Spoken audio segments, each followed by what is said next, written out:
Roger, buddy, I love you, man. I've seen you live, but the dementia is setting in.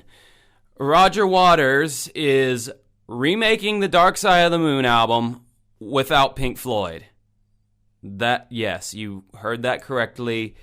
According to Rolling Stone here, he's going to be re-recording, or is in the process of re-recording, the 1973 album Dark Side of the Moon. Their whole 50th anniversary is coming up in March, and Waters is redoing the album because, quote, not enough people recognized what it's about, what I was saying then. And he's got, besides himself, on bass guitar and vocals, the only other collaborator is this Baptist minister named Gus Seifert and his girlfriend, who is going to be doing some vocals, assuming all of the oohs and the ahs and all the female choral effects that were found in the first album. Or maybe she'll even be imitating the vocals of Claire Torrey and trying to match that performance. But it's not likely because, according to this article here, it says Waters is said to play a bass solo on Us and Them. There was never a bass solo on Us and Them originally. And reportedly adds his own vocals over the original album's instrumentals, including a prose poem over On the Run. I don't see how that improves upon anything, but whatever. Saunders, who claims he is only one of a handful of people who have listened to the solo album from start to finish, described parts of the recording as very good. I guess just parts of it are very good. In particular, Saunders touts Time as, quote, terrific with his old man's timbre, and Money as a, quote, country-tinged cut reminiscent of the late Johnny Cash. So it sounds like they're taking these songs and just completely reimagining them,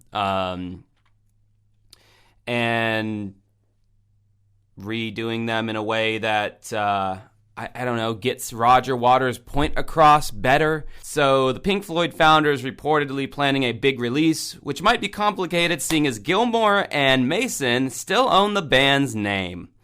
That is going to be quite complicated because Pink Floyd, that has a big marquee value to it. Roger Waters, though he pulls does great concerts and pulls a lot of people for that, sales-wise, not so much. So it's probably going to be Roger Waters' interpretation of Pink Floyd's Dark Side of the Moon, and people are going to freak out about it and write articles on it, but I don't think anyone's going to even remotely say that, oh, this totally replaces the original, this is so much better. I think this is really pathetic. Roger Waters has always had the biggest ego, the biggest narcissism and need for attention, and this look at me energy that's always been really off-putting, despite, it's like, yes, he was the conceptual genius behind all of the most beloved Pink Floyd songs. But if we're just going off of lyrics and concept alone, I mean, if he did a spoken word album where it's just him reading the lyrics of Time and Brain Damage and songs like that, that album wouldn't have done anything. We wouldn't even know who Pink Floyd were already kind of big before Dark Side came out, but Pink Floyd would have most likely just been in obscurity of the late 60s and 70s if Dark Side of the Moon was just Roger Waters' concept and he just spoken word, just read the lyrics out. The music, people, the music was the vehicle that drove the lyrics, that drove the message. David Gilmour's legendary guitar playing, his legendary guitar solos on songs like Time. Rick Wright, his jazzy piano cordial assembly on The Great Gig in the Sky. I mean, that was all Rick Wright that wrote that piano piece that has the accompanying vocal wailing over it. I mean, David Gilmour's vocals, his vocals on Time, his vocals on any of these classic songs. Like, Waters sang on some of the songs too, and he did good, and it was fine. But, I mean, Gilmour is the technically better singer. He has the more pleasant voice to listen to, and the contrast between the two is always what made that band great. I wonder when Waters will understand, and he'll probably never understand this, that when you get together as a band, you bring your individual talents to the table, and the band ultimately becomes greater than the sum of its parts. Meaning that you've made something that is so great that no one person can really take all the credit for it, because it was a collaborative effort. That's one of the things that a lot of people like about being in bands. They like the collaboration. And I'm sorry, but nothing that Roger Waters has done after Pink Floyd has even come close to measuring up to anything he did while in Pink Floyd. So for him to go and make this very, I guess some would say ballsy, I would say insane idea to remake The Dark Side of the Moon upon its 50th anniversary because people didn't get it, man. They didn't get what I was saying. It's like, no, that's the reason why this album, one of the reasons why it did so well is because the concepts were so easy to understand. Themes of that existential themes that we're all going to have to deal with throughout history. Time passing and wasting it away, and death and money and us, the small guy versus the big guy, or this culture versus that culture. These were all concepts that were very clearly laid out and easy to understand. And so, I mean, the only reason I can imagine that Waters is doing this is hubris. Again, just the look at me narcissism, knowing that it's going to be a big deal when the 50th anniversary of Dark Side of the Moon comes, and, Waters isn't as in the conversation as he feels he should be, because he hasn't been in Pink Floyd for a longer period of time than when he was in Pink Floyd, by double at least. So I'm sure all of that kind of chafes his ass a bit. I just think this is ridiculous. To totally disregard your fellow bandmates, and I know that they'll never like each other. Gilmour and Rogers will never make up. They'll never. I mean, they have worked together in the past in live events. There was an event where, at a Waters Wall show, Gilmour made a guest appearance on Comfortably Numb, and he sang and he did the guitar solo and all that. But as far as working in any kind of studio setting or anything, that's never ever going to happen again.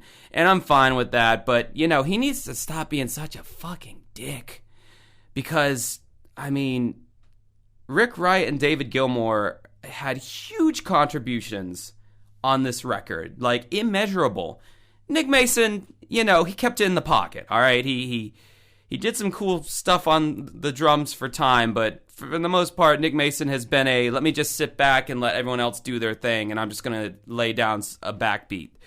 He's one of prog rock's least proggy drummer, and that's fine. He's perfect for this band. They didn't need a more complicated drummer, but yeah, I mean, I don't know. Somebody sent this to me on Sunday, and I was just like, what? And and then there's this beautiful quote by Rogers, which kind of just nails the point home of how much of a dick he is. He says, quote, "I wrote The Dark Side of the Moon. Let's get rid of all this we crap." Dude, oh my God. So you played the guitar solo for Time. You wrote the piano chord progression for Great Gig in the Sky. You did all that. I mean, I know he came up with Money on the acoustic guitar, and then he transferred it to bass and yada, yada, yada. And I'm sure he came up with some other instrumental passages. But a lead guitar player and a pianist, a lead pianist or jazz pianist, Roger Waters is not.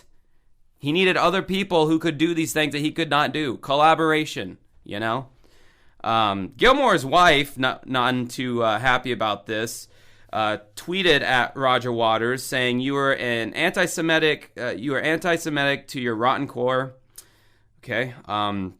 She goes on to say, "Also a Putin apologist and a lying, thieving, hypocritical, tax-avoiding, lip-syncing, oh dang, misogynistic, stick with envy, megalomaniac. Enough of your nonsense."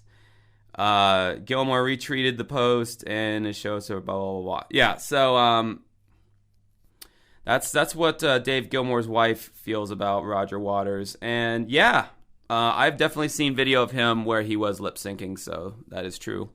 I don't believe he was lip syncing when I saw him last year in Orlando, but yeah, I've definitely seen it before for his wall thing or whatever.